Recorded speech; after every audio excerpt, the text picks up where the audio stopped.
Et si les 7 péchés capitaux devenaient les nouveaux piliers de la société? Je viens de terminer l'animé Fullmetal Alchemist et c'est l'occasion de réviser ensemble les 7 péchés capitaux. Attention, je précise quand même que dans cette vidéo, on va parler des comportements toxiques de notre société, mais évidemment, je ne mets pas tout le monde dans le même panier.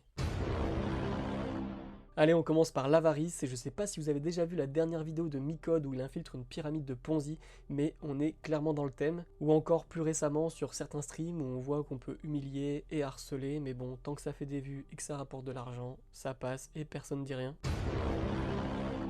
On enchaîne avec la gourmandise et la surconsommation à tous les niveaux. Bon, bah là, vous connaissez déjà tous la fast fashion, et c'est vrai que parfois, à force d'avoir plus, on oublie ce dont on a vraiment besoin.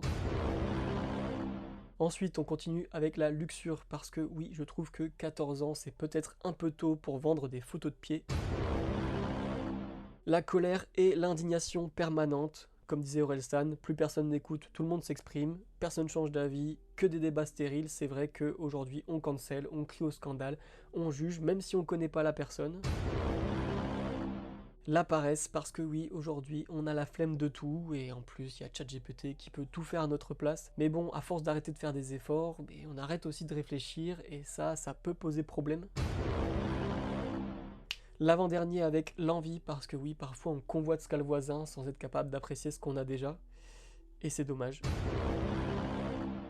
Et enfin, l'orgueil et le culte du moi, mais ça pour le coup, j'ai pas forcément besoin de l'expliquer. On expose tout, on commente tout, on se met en scène pour exister, et c'est peut-être même ce que je suis en train de faire avec cette vidéo, donc bon bah tant pis. Pour conclure, c'est pas hyper joyeux, je le reconnais, mais la morale de l'histoire et la morale de Fullmetal Alchemist, c'est quand même que la liberté, c'est pas faire toujours ce qu'on veut, c'est aussi agir avec conscience, même quand personne nous y oblige.